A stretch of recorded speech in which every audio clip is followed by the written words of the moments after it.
Rohingya camp পরিদর্শনে কক্সবাজারে গেলেন মার্কিন প্রেসিডেন্টের মধ্য ও দক্ষিণ এশিয়া বিষয়ক বিশেষ দূত সার্জিও গোর। সকালে গুলশানের হোটেল ওয়েস্টিন থেকে হজরত শাহজালাল আন্তর্জাতিক বিমানবন্দরের উদ্দেশ্যে যাত্রা করেন ট্রাম্পের বিশেষ দূত। 3 দিনের সফরে আসা সার্জিও গোর দুপুরে উখিয়ায় রোহিঙ্গা ক্যাম্প পরিদর্শন করবেন। উচ্চ পর্যায়ের মার্কিন প্রতিনিধি দলে আছেন ঢাকায় নিযুক্ত দেশটির রাষ্ট্রদূত ব্রেন্ট ক্রিস্টেনসেন সহ ঊর্ধ্বতন কর্মকর্তারা। উখিয়ার 4 নম্বর রোহিঙ্গা শরণার্থী ক্যাম্পের জাতিসংঘ খাদ্য কর্মসূচি পরিচালিত বিভিন্ন প্রকল্প পরিদর্শন করবেন সার্জিও গোর।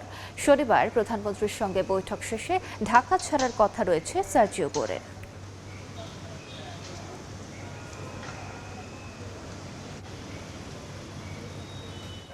বিস্তারিত জানাতে উখিয়া ক্যাম্পে আছেন সুজউদ্দিন রুবেল। সরাসরি যাচ্ছি তার কাছে। রুবেল, কক্সবাজারে এসে পৌঁছেছেন যুক্তরাষ্ট্রের দক্ষিণ ও মধ্য এশিয়া বিষয়ক বিশেষ দূত সার্জিও গোর। তার নেতৃত্বে 14 সদস্যের প্রতিনিধি দল বেলা 11:55 কক্সবাজার বিমানবন্দরে এসে পৌঁছেছেন এবং সেখানে যে আনুষঙ্গিক যে কার্যক্রমগুলো সেটি শেষ করে তিনি গাড়িবহর যুগে কক্সবাজারের উখিয়ার যে নর্থ এন্ড একটি ক্যাফে রয়েছে সেখানে পৌঁছাবেন। সেখানে পৌঁছাতে ঘণ্টাখানিক সময় লাগতে পারে। তারপর সেখান থেকে তিনি একে ক্যাম্প 8-এর যে টাওয়ারটি রয়েছে সেই টাওয়ার থেকে পুরো ক্যাম্প কক্সবাজারের যে বিশ্বের সর্ববৃহৎ যে রোহিঙ্গা ক্যাম্প রয়েছে সেটি দেখবেন। এরপর তিনি রেজিস্ট্রেশন সেন্টার যাবেন, এরপর ডিস্ট্রিবিউশন সেন্টার সহ গ্যাস ডিস্ট্রিবিউশন যে কার্যক্রমগুলো রয়েছে সেইগুলো একে পরিদর্শন করবেন। তেমনটাই আমাদেরকে শরণার্থী ত্রাণ ও প্রত্যাবাসন কমিশন কার্যালয় থেকে জানানো হয়েছে।